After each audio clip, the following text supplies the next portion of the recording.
Hello, everybody, and welcome to the Radical Candor Podcast. I am Kim Scott. I'm Jason Rosoff.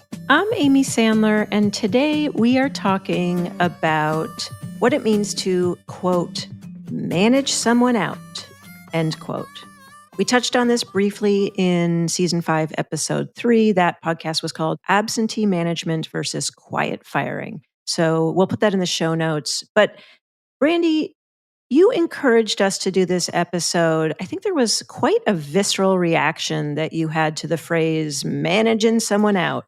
What was going on there?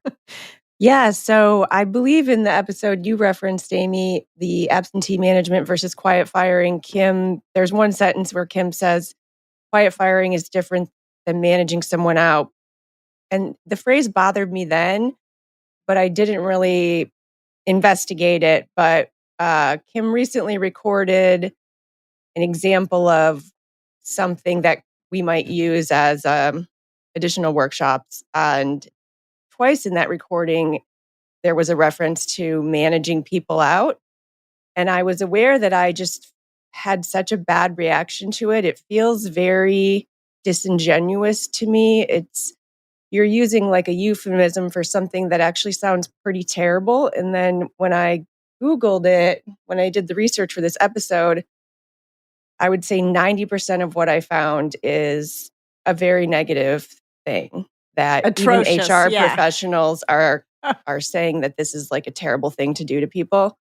And there is apparently a right way to do it, but it doesn't seem like that's happening for most people, including even HR professionals. I'm really glad that you pointed this out, Brandi, because I don't really love the phrase either.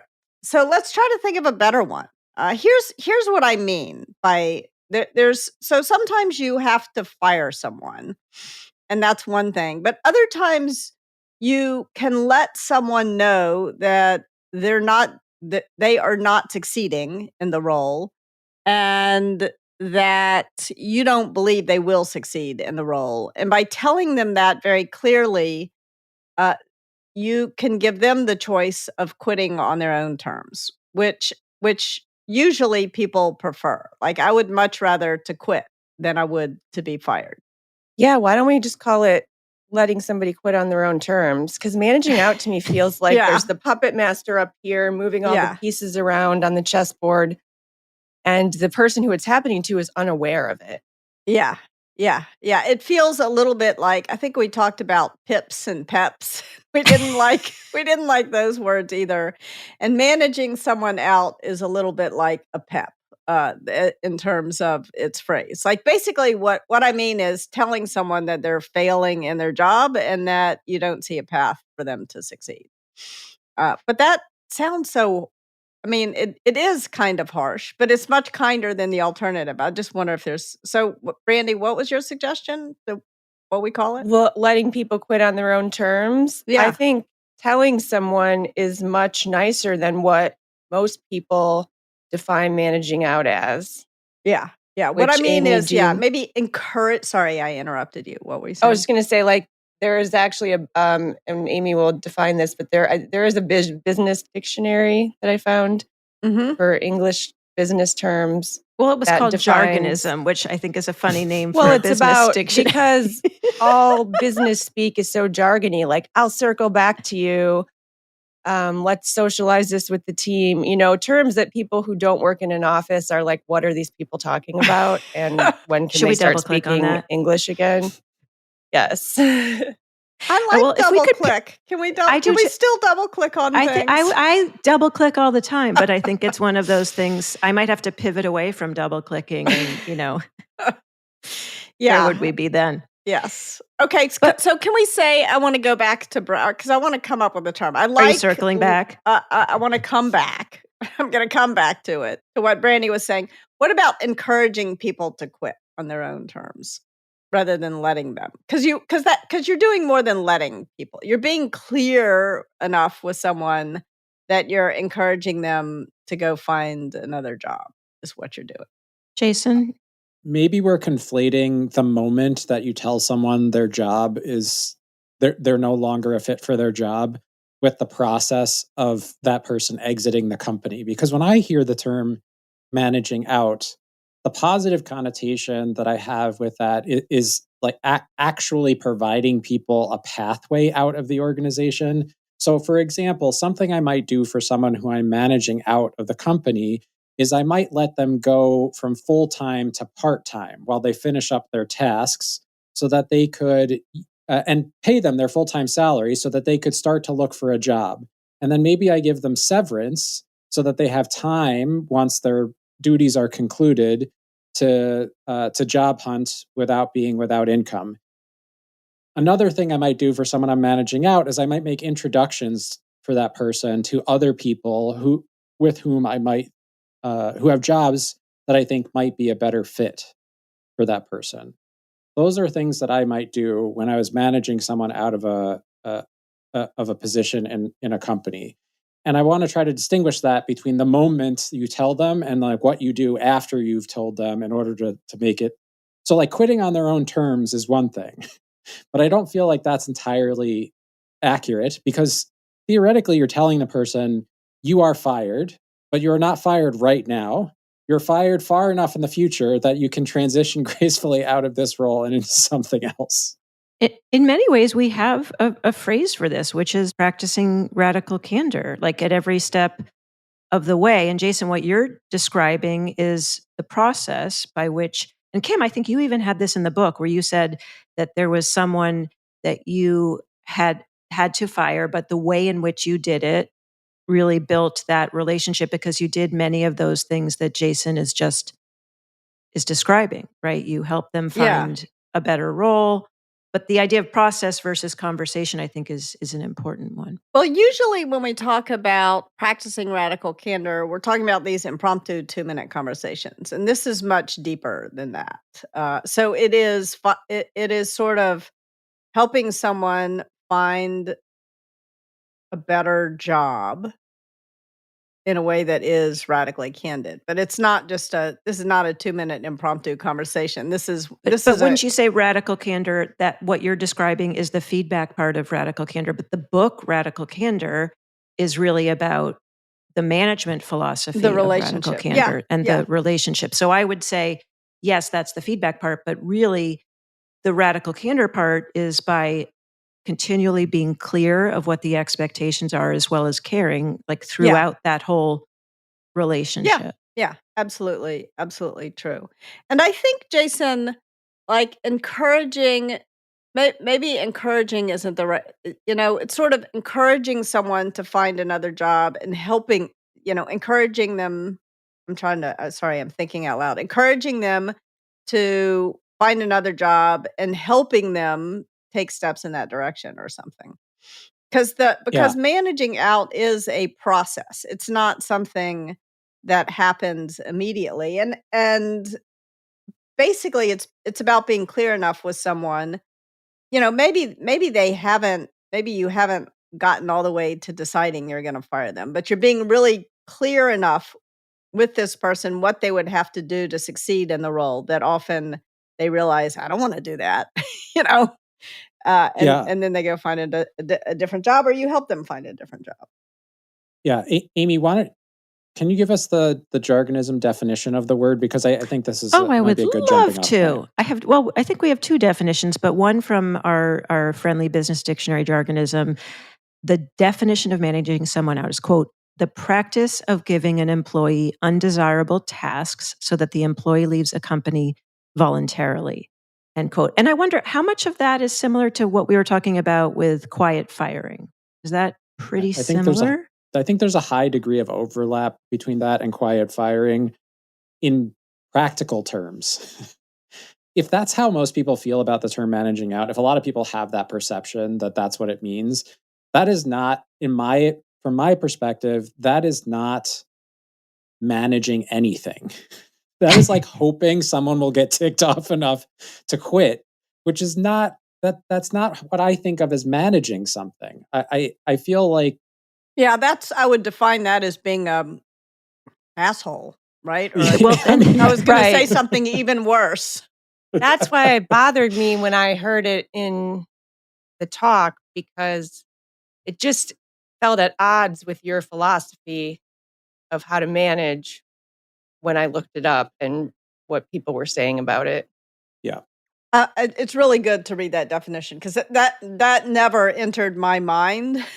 But I'm sure that people do it all the time. So I think and there's another addition to that definition. This was from a human resources subreddit, and this user Arura, I don't know if I'm pronouncing it correctly, but they say, quote, in our small US-based nonprofit, when someone is no longer a fit or is underperforming, leadership's common tactic is to manage them out of the organization instead of firing them. Managing them out includes a variety of things, including reducing their responsibilities, shifting them to a new supervisor, giving them lots of negative feedback on performance. Usually informally, PIPs are rarely used. Generally, micromanaging them, eventually they get the message and quit.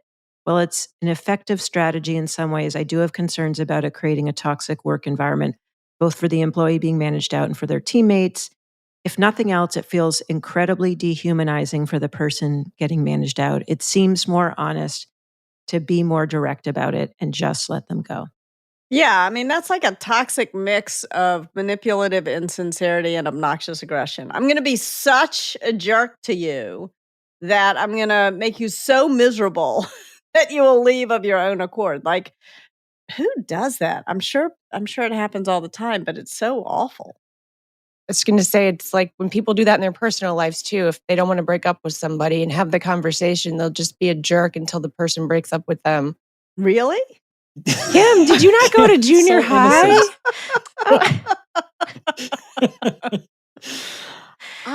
That's so awful. Kim, you've lived a charmed life if you've never experienced that behavior.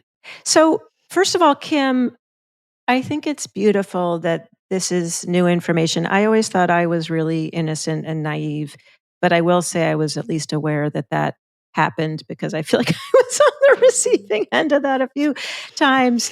But I will say on the work front of this, actually, now that I'm not so innocent.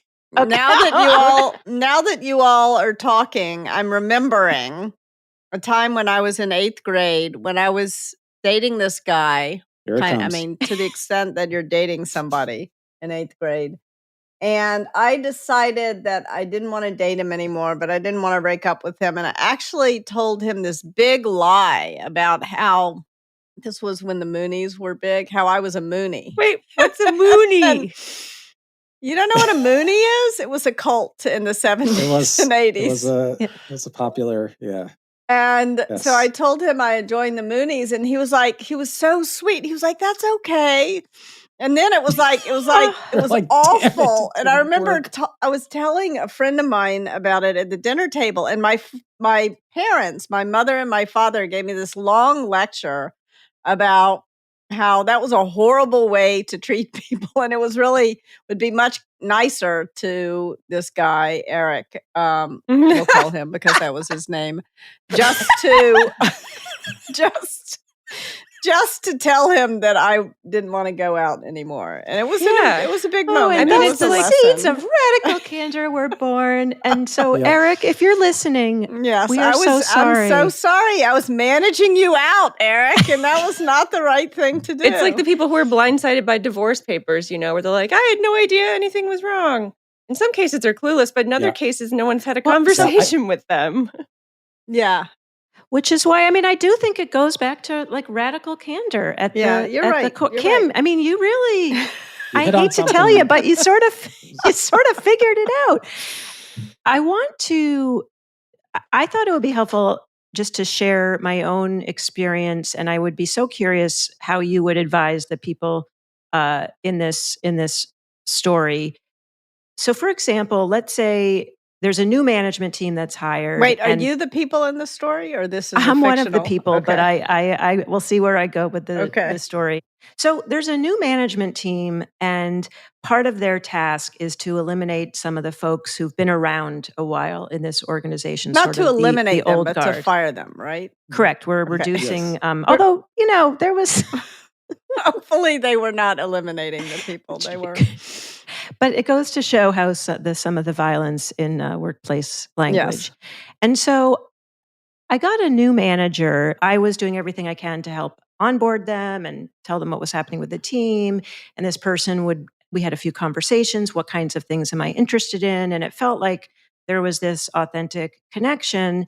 And I shared the story in our emotional toll of layoff episode. We can put that one in the show notes as well. But I shared the story how out of the blue, after performance review after performance review, doing outstanding, that my job was eliminated. And it was really only in retrospect and sort of piecing some of the data points together that I realized probably what had happened was some form of this managing out, that this position, and this happened to other people sort of who were at my level in the organization and had been around in the organization as well. So I'm curious, what guidance would you give to somebody who is the manager, who's sort of a new person into an organization, and their job is to, quote, manage these people out, but not telling the people that's what they're doing? Because I do think that person was not, quote, allowed to tell me what was happening, end quote. I would break the rules. Yeah, I would break the rules too. I would. I mean, first of all, I would say if we're going to do a layoff, let's do a layoff and let's eliminate the roles. And then we're telling people that we're eliminating the roles because we're doing a layoff. We're not pretending to give them a poor performance rating when their performance has not, in fact, gotten worse. No, there was no poor performance rating. Yeah. That was part of this one. So, Yep.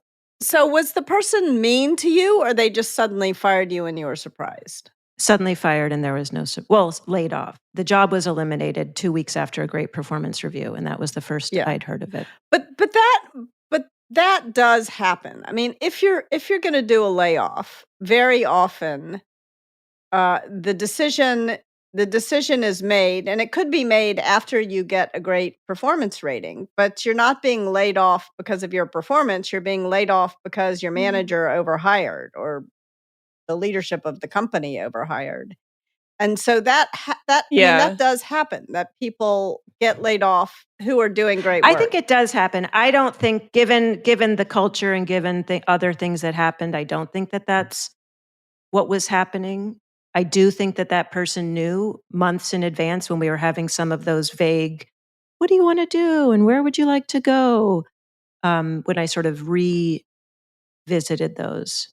Yeah. What's weird is that in an ideal case, that this was not.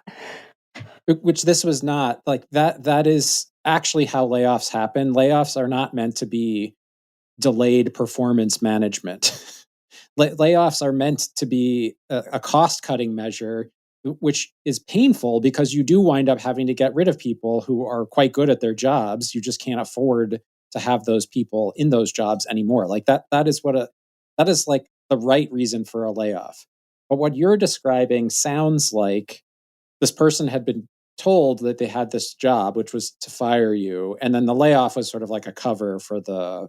I mean, that might be a cynical way to look at it, but I think that let's just for the sake of this conversation, because I imagine there are examples where this has happened. So let's say someone does get that kind of job. So you're saying that you would encourage the person to still sort of break the rules and tell the person what was happening. I mean, usually you don't get months of advance notice that someone on your team is being laid off. So like layoffs are not the kind of thing where there's information about who's being laid off available to lots of people for a long time. That's what I'm saying. Like I think the layoff thing is a bit of a red herring because the way a layoff should work is like there's some amount of planning that goes into them, but they usually, especially if the company's not like hundreds of thousands of people, they usually happen in a relatively compressed time frame, because one of the problems with layoffs is like if the information leaks, you've got this huge problem, like a huge management issue. So usually the timeline is fairly compressed.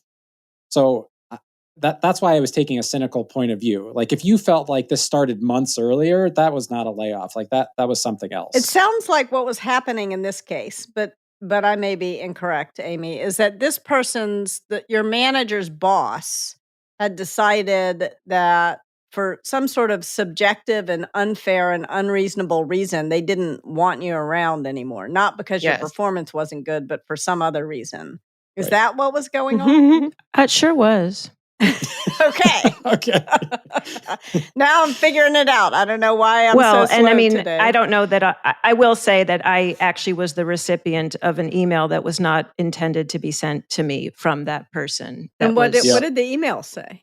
You can paraphrase Can you share what the email said? that, just the gist of it. You can To paraphrase, I was a short timer. Yeah. And why Yeah. did this person think you were a short timer in his mind? I'm assuming, again, gender, which may not be fair. No, that's fair. So you were in his mind a short timer, not because of something you had said or done. Correct. Well, Right. I was trying to bring mindfulness to the organization, which might have contributed to it. So you were being punished for your mindfulness. Yes. Okay, now we're getting to the truth. That is bullshit. I'm gonna. That's a technical term for those of you who haven't. I mean, and if for some reason the person objected to mindfulness, they should have come to you and said, Amy, we are a mindless organization. Would you please stop bringing your mindfulness? Stop bringing this emotional intelligence. Dave BS Coulier, cut it out. Can I just say that this conversation is a perfect example of why managing out is such a terrible practice? Because all you are left with is speculation as to what is happening. So you don't even, you in an organization that has this as a pattern, you don't know if it's happening to you. So if you get like a couple of bad assignments in a row, you might start to worry, am I being managed out of the you know what I'm saying? Like, because people are being so unclear, it's possible not only for the people who are being managed out to the extent that you can consider it an actual activity, but also to the people who are not being managed out to be afraid that they're being managed out because no one's telling anyone when they're getting fired or when they're doing a good job or when they just happen to get 2 crummy assignments because that had to happen. Like, all of this is left to speculation. It's such a good point. And it does bring in something that I wanted to talk about of like, how do you actually, like, what is the right way to do this? I don't know if we've landed on a good name for it, but there was a post from Chris H. Before we move on, can we go back to your story? Here is my question to you. What if your boss, here's one thing I might have done in your boss's shoes, but I'm not sure this is the right thing to do. So I want to get your all's thoughts on this. If I were in your boss's shoes and your new boss, and I liked you and I didn't want you to go, but my boss was saying, I don't want this mindful Amy in the organization anymore. Manage her out, quote unquote, by, try to get her to quit is what he was really saying, not manage her out, but try to get her to quit. I might have said, why? What's the problem? And let's assume that my boss told me, I don't like all this mindfulness stuff. I might have gone to you and said to you, look, there have been complaints about the mindfulness. And so if you want to keep this job, you need to stop bringing the mindfulness into the organization. And then you could have made a decision, do I want this job? Or maybe just telling you what was going on would have, in fact, given you the information that you needed so that you could decide whether or not you wanted to quit or to stay. I don't know. I think that's a great point. And I think part of what was my frustration was that I was sharing tips and tools that were seemingly in alignment with the organization's values that were not necessarily in my specific role. So I could have seen a world where this person could have said, hey, it seems like this is your real passion. And there's a way that let's try to create an opportunity in the organization that would be much more aligned with this rather than your current role. And so, how can we work together to make that happen? But none of that happened. Yeah, no, that would have been better, but it sounds like your boss wasn't being, it sounds there like wasn't even that. It was very vague, like, what do you want to do? And Brandi, I would love to get your thoughts on this as well. I was kind of maybe seen as like a troublemaker with management because I called the CEO out on our quarterly call of all the employees because I had no team, I had no permanent staff, and I was in charge of like 400 events and putting out like 22 publications a year with all Wow. contractors. And so they were like gaslighting me on the call, but then people were emailing me like, "Oh, thank you so much. I feel the same way," and nobody's saying anything. So there was this culture of fear. So then the boss left the organization like a year later because she just didn't really like what was going on, and she moved on. And then we got a new boss. And so then he had the toxic career conversations with me, like, well, what do you really want to be doing? And I said, I'm really passionate about writing and content creation, but mostly what I was doing was managing. And he's like, well, it doesn't really seem like what you want to do aligns with your job. And then when I got a writing fellowship and I hadn't taken any time off all year, but he wanted to schedule our team meeting during that same week of my fellowship. So he said I wasn't a team player because would go to my fellowship instead. Ugh. And then I kept asking them to split my role into 2 jobs because it was basically 2 jobs. So then I just resigned. And then the next person that they brought on, who was a friend of mine, they split the role into 2 jobs. They gave her half the role. They didn't put anyone in the other role. They had a contractor I had hired doing that work, but they didn't give her any more money and they didn't really tell her. And then they just kind of stopped giving her work. And then the person who took my job resigned. It was just a terrible place. Like everything, it was all subterfuge and nobody was saying what was really happening. And Yeah. No, that is horrible. That sounds like a truly terrible work environment. And that now I understand, Brandi, why you sort of threw up in your mouth when you heard managing out, because it was that was your experience. I want to share maybe a similar experience where the thing that I was bringing to an organization where I worked was greater awareness of the way that the women in the company were being treated. And the women in the company were being treated absolutely horribly. Like literally someone was raped in the office. And I was raising this as a big problem. And my boss came to me and said, you're supposed to be, generating revenue, not talking about women's issues. I'm like, well, if that's what I want to do too. But if all this stuff is happening, like I have to. And I realized that I couldn't keep working there if they were silencing me on this subject that I cared very deeply about, and which I thought was wrong to ignore. So in some senses, Amy, like it's a little similar. Like you were being silenced on something you really cared deeply about, and that was the real issue.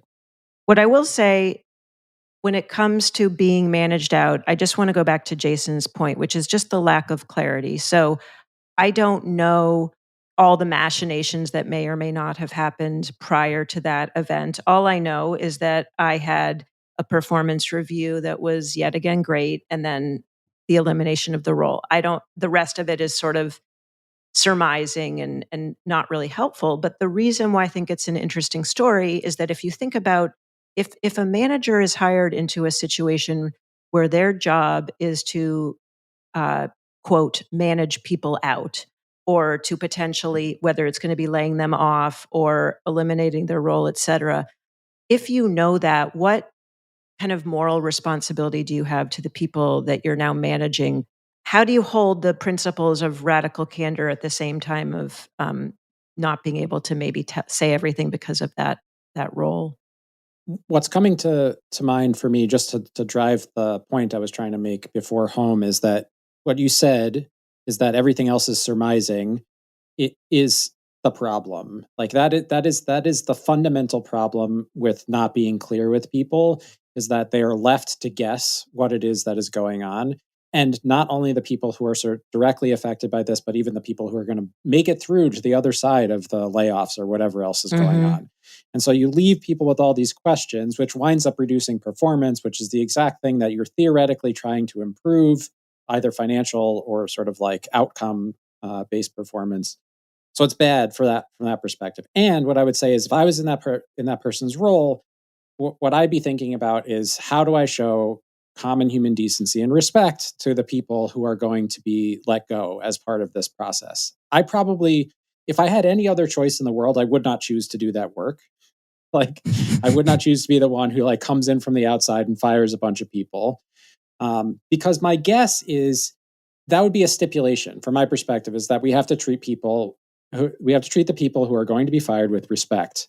And I would come up with, as we were figuring out what was going to happen, who's going to be affected, like that would be a design principle in the whatever solution we chose, is like, how do we do this in a way that continues to demonstrate decency and respect?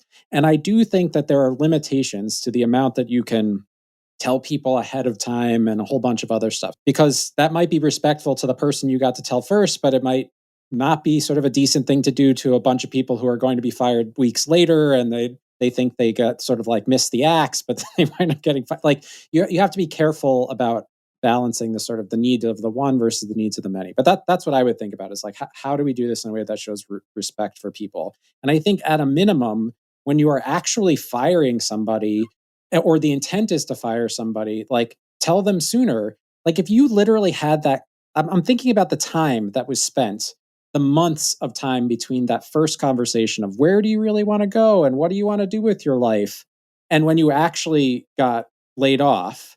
If they had just fired you and paid you severance, you would have been better off and they would have been better. You know what I'm saying? Mhm. Like, Yeah. you wouldn't have been this like miserable downward spiral. So like, why, I like that, to me is like the fundamental disrespect. If they had like made this decision and they just didn't tell you, like, it did them no good. It did you no good. It just doesn't make any sense to me. And yet it happens all the time. I mean, I think in terms of moral obligation, so I would say, like, there have been times when I've inherited a team and the previous manager had failed to hold people accountable for doing their work. And so some Yeah. people on the team were doing great work and other people on the team were doing terrible work, and they were all getting the same ratings. And in that case, I feel like my job is to start holding people accountable for which was not your situation, Amy, to be clear. You were doing great work. There was one other situation I was in where my boss just didn't like someone who worked for me. It was not a performance problem, but for whatever reason, my boss just did not like him. And I kept pushing. I felt like my responsibility to him, to my employee, was to try to understand why my boss didn't like him, so that he could fix it if that were possible. It was clear to me after a few conversations with my boss that I could not fix it. He could not fix it, that it was like some kind of personality thing. And so now I'm in a tough situation. Mhm. And what I decided to do was not what my boss would have had me do. I was just I shot very straight with him. I said, look, for whatever reason, my boss does not like the cut of your jib. And I think the cut of your jib is fine. There's no problem there's nothing I can tell you to fix. Sorry, I don't know what that phrase means. Oh, it's a sailing term, I think. Oh. It's the Yep. way your sail looks. Yeah. I think that's what it means. So you should get a job in another part of the company where my boss can't hold up your promotion. And he did, and he went on to have a successful career. Now, I was making myself a little vulnerable in that situation, because if he had gone to HR and said what I told them, what I told him, they would have gone to my boss, and now we both would have been in a heap of trouble. So it took a little bit of trust, because I did like my job. I didn't want to quit that job. Kim, that took a lot of courage. I wish I had you at a time like that. I mean, I just think it just takes more courage than I think you might give yourself credit for. Also, that turn of phrase, I think, might have made it kind of interesting. Yeah. It was so unfair. But I had built trust. I mean, that's the good thing about building trust with your direct reports. I knew that I could trust him not to weaponize that. Well, that's not a good not word. But use weaponize that. it. I mean, use that against you. Yeah, I knew he wouldn't use it against me, and I knew that I knew that he knew that I would help him find something that was just as good as what he had. In fact, better. And so he wound up in a better job in the end than working for And me. it had the distinct advantage of being true. Yeah. And like the truth is such a help. useful thing. It really does help in these situations, because I think when things go off the rails, it is often because people feel misled. It's much less likely that things are going to go terribly wrong. They don't if just you feel tell people the misled, they truth. have been misled. They are being correct. Yes, thank you for correcting me. I agree with you, Amy. It takes courage, but that's exactly what I meant by break the rules. Like if somebody was like, you can't say this to this person, and I decided that, look, that's the only way that this is going to work. And by work, I mean like preserve this person's dignity and get the result that the company is looking for. Like I would probably take the risk in that situation also. I mean, it's sort of funny too, because it's like, what are they going to do? Manage you out? Yeah. Yes. Although, I had a lot of stock options that were vesting. My boss would have had to I don't know what, I don't think she could have beat me out of there with a pole, I was sticking with that job for the next 2 years. Yeah, I guess what I was joking, because I was like, it's already, if that's what they're looking for, you at least have months to figure it out. You know what I'm saying? Like they're going to, if there is a right way to do this, it's to try to be as truthful as possible with the person, like treat them like an adult, expect that they're going to do reasonable things with the information that you give them. It's not always going to work. Like you're at some point you're going to be burned by it, but you're already being burned by the alternative. You're creating an environment where everybody's afraid that they're being fired all the time. Yeah. And just to go back to the truth or what we might call clarity, I wanted to bring in, like, this starts from day one, how you're showing up as a manager. There was a post from Chris H on LinkedIn about managing someone out the right way. And what this Chris H said was that as a leader, you must give clear expectations and constant feedback from day one. I like to divide the expectations into, quote, responsibilities and behaviors. So a responsibility is usually an activity or result. So I'd make clear for a salesperson, they have to call 20 new prospects each day or deliver X dollars a month in revenue. So as a manager, to think of all the responsibilities for each of your reports, write them down, be as specific as possible. And a behavior is conduct that this person, Chris H, expects generally from all people on my team. And so this might be focusing on solutions rather than problems, coming to meetings on time, confirming understanding of a new task before starting, and write down your behavioral expectations on paper. Meet your team member and share your written expectations for responsibilities and behaviors with them. Take the time to discuss this thoroughly, give them opportunities to ask questions, so that by the end of the meeting, your team member is going to know exactly what good and bad performance look like. And I'm curious, as I read that and some of those details, Kim, what do you think of that as sort of a day one alignment on clarity from the start? Yeah, I think it's really important to make roles and responsibilities on your team crystal clear. And also to set clear expectations of the behaviors. I mean, I think of it in terms of teamwork. I mean, I think my behavior thing is really just don't be an asshole. Is the no asshole rule. I would sum it down to that. Don't be a jerk. Like, be kind to one another. And making sure that everyone understands that that there's no, bullying is going to get met with consequences. So on the behaviors, in terms of the responsibilities and activities and results, I don't think personally I would sit down on day one and tell the person what their OKRs are. I would tell them what the job is, and I like to get people to write their own objectives and key results or key performance indicators. I think metrics are really important, but there's Nick Bloom has written a lot about this. He's a professor at Stanford, and he found that metrics that are top-down metrics don't really work. But if you let people write their own metrics, say, this is what I'm going to do. I mean, if they're, if the metrics that they write down don't meet your expectations, then you can tell them then. But metrics have a lot more meaning when people set their own metrics than when you, the boss, sets their metrics. But then that would be the responsibility that you would give the person. Yes, the first on day one, correct. I wonder, is Chris Holmberg, who is a person I've worked with, who I like a lot. So if that's you, well, whoever you are, Chris H., I like the advice. There was no last name, but it was Action HR. Okay.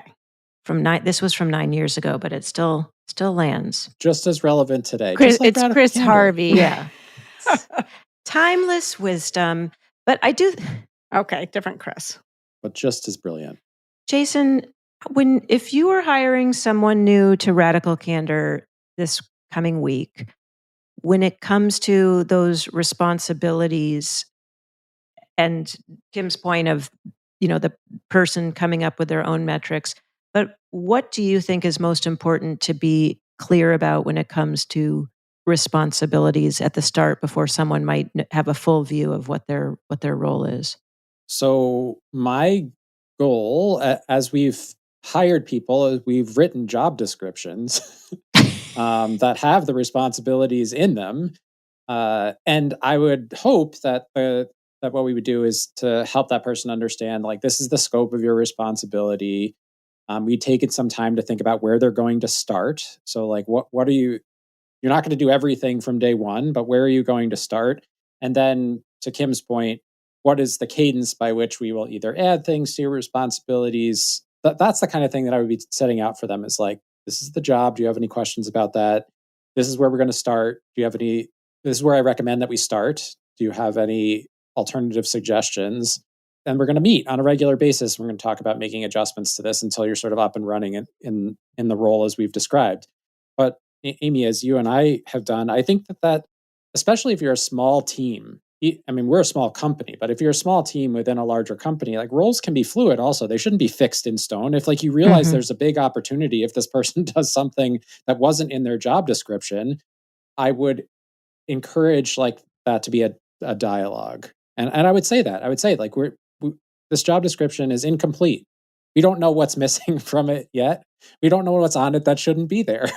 Like, this is, to some extent, a guess as to what this relationship is going to look like and what your responsibilities are going to be. But my hope is that through the relationship that we build, we will use that as a platform to talk about what the role should actually be. And then, to Kim's point, and you're going to set the objective. So we're going to participate in the process that we use annually for setting goals and things like that. I've come up with a new phrase that I think Kim is going to throw up a little in her mouth. Are you ready? I'm ready. Does it have the word journey in it? It does not. It's somewhat tongue-in-cheek. Conscious uncoupling. It sounds a little... It's not a new phrase, Amy. I'm basically kidding. But Oh, okay. I thought you said a new phrase. I know, it's like 15 years old from Gwyneth Paltrow and well, a new phrase for me, managing For us. someone out. Because and I'm it's probably new to Kim, who just unconscious. learned what she was doing in 8th grade. But I think there's something about intentionally, maybe it's radically candid resignations. I don't know. Yeah. You're looking for the alliteration. The one thing that I don't like about uncoupling, that I don't like about managing out, that I don't like encouraging, is that ultimately, unless it is actually a mutual decision, I think it's important to recognize, in whatever you call it, that, like, I have made a decision that impacts your life. Like, I am breaking up with you. Correct. Yeah, exactly. Like the lecture that Kim's parents gave to her, like that is the lecture you should be giving to the managers, is like, that is cruel. What you're doing is wrong. And, like, the right thing to do once you've made this decision is to tell the other person in as kind a way as you can think of that this is not going to work out and we have to go our separate ways. Or to say, look, you are not delivering on what I expect you to deliver on. Here are the expectations. If this does not sound like a fun job to you, like if this sounds like hell on earth, let's find you a job that sounds fun, I mean, that's like another way to have the conversation. Or sometimes I've had people who work for me, and they're clearly not, they come in and they're grouchy, all the time. And it's clear that they hate their job. At least it seems clear to me. And so what I'll say is, it seems like you are not enjoying this job. What's going on? Is it the job, or is there something else in your life that is a problem? And sometimes people will just be honest with you. They'll say, I hate I hate coming to work in the morning. And then it's just about saying, I am sorry. Like, that sucks. But I need someone who will enjoy this job. There's someone for whom this is a good job. And there's a job out there for you that is a good job for you. Like, let's figure out how to help you find that job. Yes.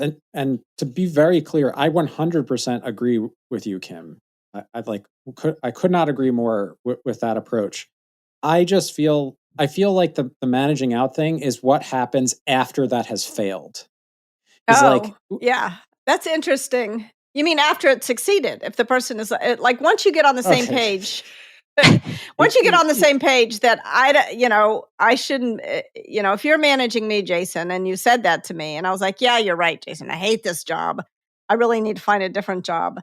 Now now you're going to help me figure out how to find a job and how to wrap up what I'm doing so I don't leave you in the lurch. So that and that's a partnership. That does sound like conscious uncoupling to me. Conscious uncoupling sounds like I'm a not sex approving act it. to me. I just don't think it's the right. I don't think it's my the point right is, term. what if the person says, I love this job and I couldn't imagine working anywhere else? This also has happened to me in my personal life. It wasn't a job, but it was like I was trying to, and it wasn't a romance, it was a friend. I was trying to sort of, this was another failure of radical candor on my part. There were all these things that had been really bothering me enormously, and I hadn't complained about them. So I think if the person says, I love this job, then the next step is to say, I'm glad you love it, but you are failing to perform. Here is what you need to be able to achieve in order to continue to do this job that you think you love. That it is my observation. It doesn't seem to me, but it doesn't matter what it seems like to me. What it matters is to the other person. And so then you go back to these performance, go back to the job description. When you took this job, you were taking this job to accomplish these things. You're not accomplishing these things. Yes. And the behaviors. You're accomplishing these things, but you are bullying your teammates and preventing them from being able to get their work done. Yep. I'm like still with you. And I think there comes a point where you say, I'm sorry, but I've decided we need to break up. I'm sorry. We tried to have a conscious uncoupling. That's not working. Now we're breaking up. It's the rule of threes. No more. Yeah. We promise. No more. Jason, can I just, for our listeners, can you paint a picture in your head of Kim first checks in with that person about, you look like, it just seems like you are miserable in this job. And it's either, yeah, I am. And we're sort of, then we're going to go path A, or it's like, oh, no, I love it. And I want to stay there. But you're like, no, still. But in any case, this person is not long for this role. Are you saying that process is the managing out process? I'm saying you should be open-minded that the person could succeed in the role right up until the moment that you decide they cannot. And at that point, you owe them directness and clarity. Yes, that's true. I think that this is a really hard thing to do because it's really easy to become discouraged when someone says, like that moment, I've had that moment also. I've had that conversation where I'm like, this is not going well from my perspective. How do you think it's going? It's going great. I cannot understand how you could possibly think this is going poorly. And you're like, that moment, it's hard to describe the feeling, but it's like, I don't know. I don't know that there's any other moment in my life like it. Yeah, it's like you're both looking at this cup, and I'm saying this is a blue cup, and the other person says, oh no, that is it's a silver cup, that is a silver chalice. I'm like, no, this is a blue cup, this is a blue Yeti. It is not a silver chalice. And it's the feeling, it's the weight of the amount of work that's going to be necessary from that point. Because when you know that you have such a different perspective, it's hard to keep an open mind that it could change. but it can change. Like I think that's the thing, is we owe the person an open mind that the possibility of change is there if I've let them know what my expectations are, both on the sort of responsibilities and behaviors, that there's a possibility that the person who says that they love the job could rise to the occasion and do it. If you have evidence, if at some point you make the decision, I no longer believe it is possible for you to succeed in this job, that is the moment that I believe managing out should begin. It should not begin before that moment. Yeah. And then if you are doing it right, the whole idea is that you are clear with the person that that is your assessment, that you've come to the conclusion that they are not a fit for this particular role. And then you can talk about options. So some of the options are like, I want to help you find something that's a better fit. Maybe it's inside this company, maybe it's outside the company. That's what I would like to do. Here's some ways that we can do it. Like I said, you could go part-time, you could sort of wind down your role, you could pay you severance. And having done this more than one time in my career, I will tell you that people have very different reactions. Some people are like, screw you. Yeah. I'll take the severance and good luck contacting me because Yeah. I'm not going to talk to you again. Yeah. And some people are like, no, I'd love to wind, like, I'm happy to wind things down until I kind of take this slowly and to get your help and figure out what's next. So it's not a panacea. It doesn't, like, not everybody's going to react positively to that news, no matter how deftly you deliver it. But I think like that the problem is that people start the managing out the moment they have they sort of are like, I doubt whether this person can do this. And then they start to make them miserable so that they're quit. And that's the thing that is like, Yeah, that's just terrible. awful. And I think also that clarity. There have also been times in my career where it's not only a performance issue. There is a problem with the relationship between me and this person. Yep. And this is tricky because there's a limit to this. But like there was one person who worked for me and he just couldn't get over it. He was always saying sexist things to me. And I told him, and he just couldn't get over the fact that he was working for a woman. And at a certain point, this just was not okay with me. I was angry. It just was like, I was not able to do my best work with this person on my team. And I just had to be very clear with him. His work he was doing okay work, but I couldn't do my work because he was making me so mad all the time. And I gave him plenty of feedback, but at a certain point, I was just like, this is not working for me. Maybe it's working for you, but it's not working for me. And all I could do is be very clear. And that's tricky. That is tricky. But it's also better than making yourself miserable and not performing at your best for your sake, but also for the sake of everybody else on your team. Early in my career, like one of my first management roles, I had somebody who never disrespected me like to my face, but I would hear from other people that they were being disrespectful about me behind my back. Yeah. And I was trying like for months, like, don't be paranoid, like who knows what's actually being said. But at some point it became too much for me to bear. And so I was like, hey, I have a problem with it. Like I have a problem with what's going on, even though you're not doing this to me. And he, to his credit, was like, I don't like you. How is that possible? Like, when confronted, well, I was a different person then too. Like, and I assume he was a different person then. The universe may reconnect us at some point. Not everybody likes everybody. There are certainly people who have hated working for me, hated it. I'm disorganized. And yes, you don't seem to hate that, thank goodness. But I am still like there are.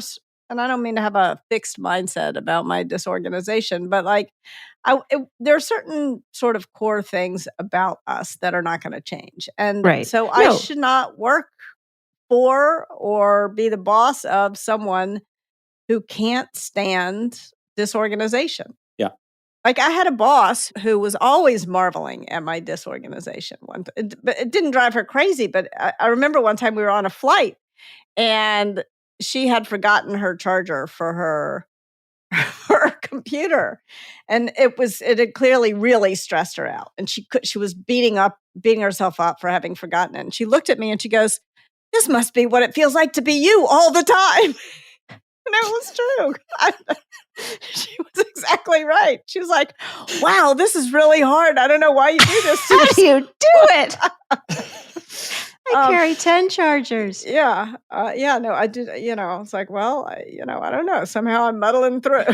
It's a good empathy builder. I do think it's kind of an interesting point, though, because we do talk about, like, you don't have to marry the people you work with, and you don't always have to like everything about them, but we owe them common human decency. So even Jason, with that like person who didn't quote like you, I think I think Kim's case of somebody who legitimately does not see their boss as equal to them and does not want to work for a woman, like that's Totally different. that's more of like a just work, radical respect, like bias, prejudice, bullying thing. But for someone who's just like, I don't really like this guy, do I have to really work with him? Like, yes, like No, right? no. If you don't like your boss, you should find a different boss. Don't go talking smack about them behind their back. Oh, I'm not saying talk smack, but I'm just saying, shouldn't you like? If you had to leave every boss you didn't like, where would you be? Well, I do. I think you leave. throw your bike helmet. Leave. Yeah. If you don't like your boss, like find a boss you like. What I will say, I mean, I was pissed off in the conversation. Like I was really mad because in some ways it was all he did was confirm what I already knew to be true, but being confronted with it directly was sort of flabbergasting. but like the conversation turned pretty quickly, and I don't remember the exact words, but I wound up saying something along the lines of, "Can you work for me without being disrespectful? Like, is it possible? Like, is this going to work?" And I was young, and he happened to be much, much older than I was. And he said, I'm really not sure about that. And I said, well, if it's not going to work, then we need something's got to change. Like I can't have this going on. Like, not only is it bad for me and my reputation, but it's bad for the team. Like, not like they feel like they're tattling on you, like this is happening, and they feel compelled to say something about it. Anyway, the person wound up working for someone sort of like in a parallel role to me, and we didn't have to interact with each other very much, and it was all fine after that.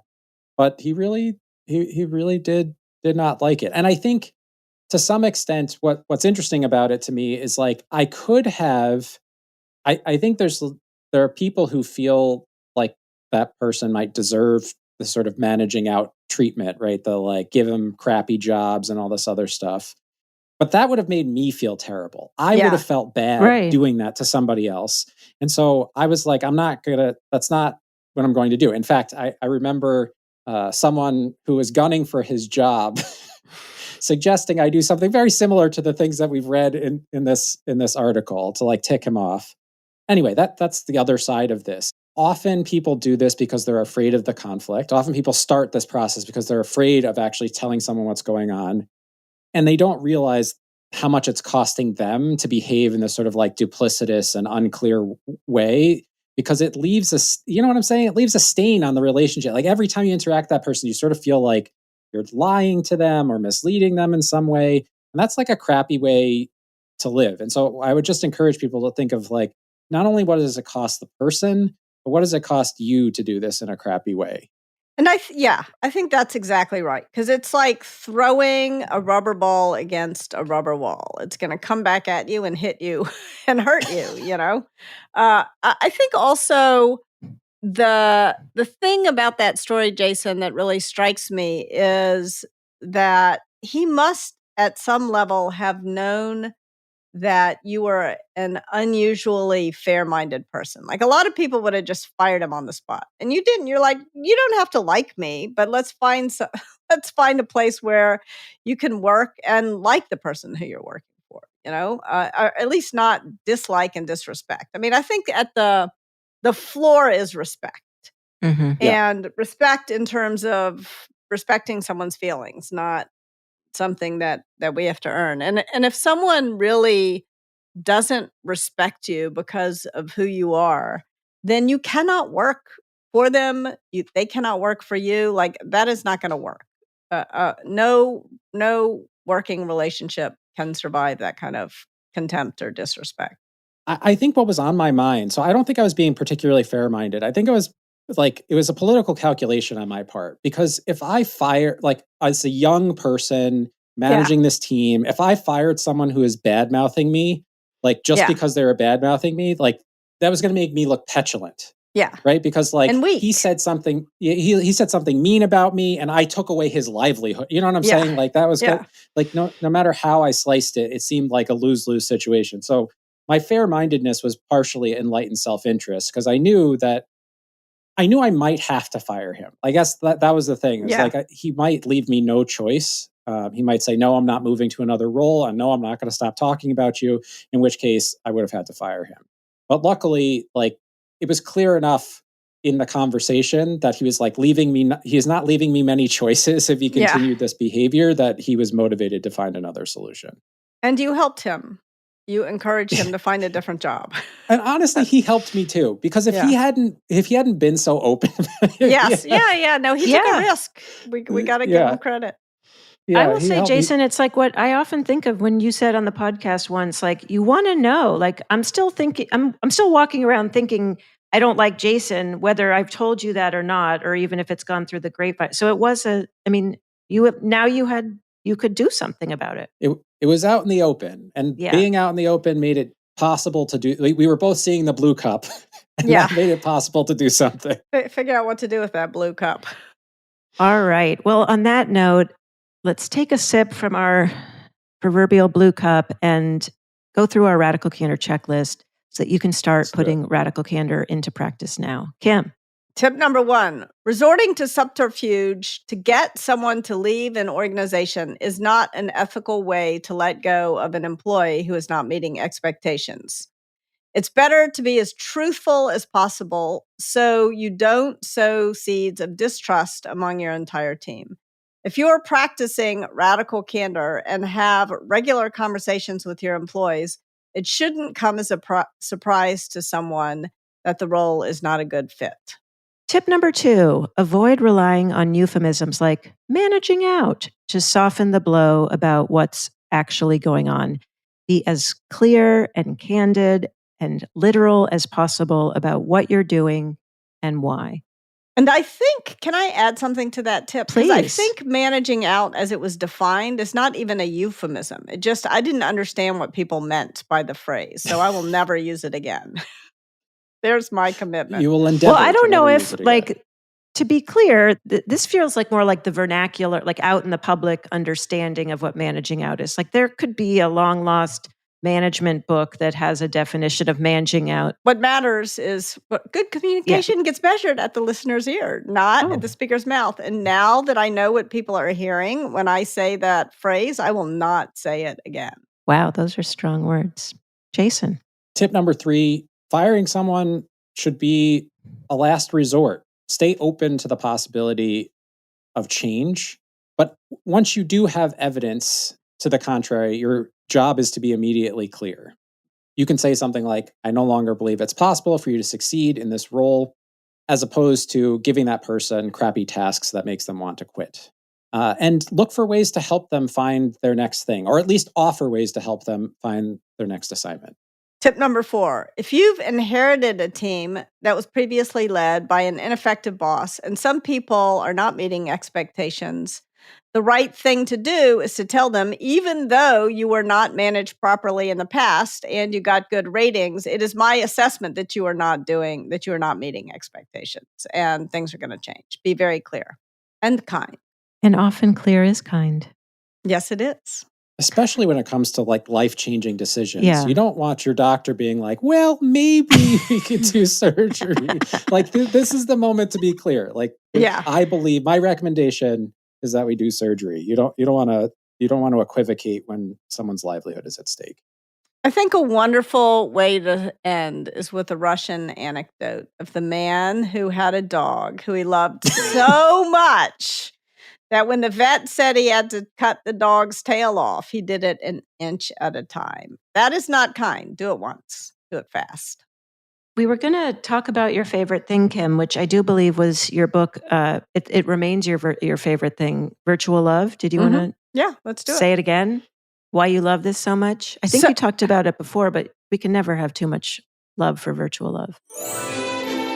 Shall we talk about our favorite things? So one of my favorite things is a novel that I wrote. I love writing novels as much as I love doing just about anything. And I wrote a novel called Virtual Love. And it's about how the things that I was learning about how to be a good boss helped me get out of a bad romance and into a happy marriage. And so often people ask me, how does radical candor play out in your personal life? And you know what?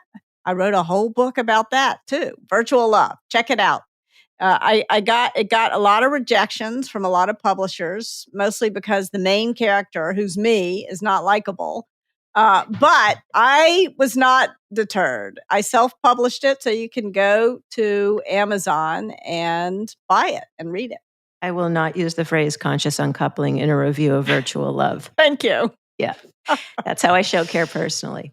Well, for more tips, go to radicalcandor.com/resources. You can get our free learning guides, sign up for Radical Candor on Masterclass. By the way, we recently recorded a podcast sharing the story of how Radical Candor on Masterclass came to be. We'll put that in the show notes. Get our lit video book, our workplace comedy series, The Feedback Loop, so much more. Show notes, radicalcandor.com/podcast. And thank you for folks who have been sending us some kind and clear criticism by email in private. You can send critical feedback for us at podcast@radicalcandor.com. Of course, we love to focus on the good stuff, so please do praise in public and private. So go ahead, rate and review us if you're enjoying the podcast, wherever you're listening to it. On that note, Bye for now. Be real bye soon. for now. Take care, everyone. The Radical Candor podcast is based on the book Radical Candor, Be a Kick-Ass Boss Without Losing Your Humanity by Kim Scott. Episodes are written and produced by Brandi Neal with script editing by me, Amy Sandler.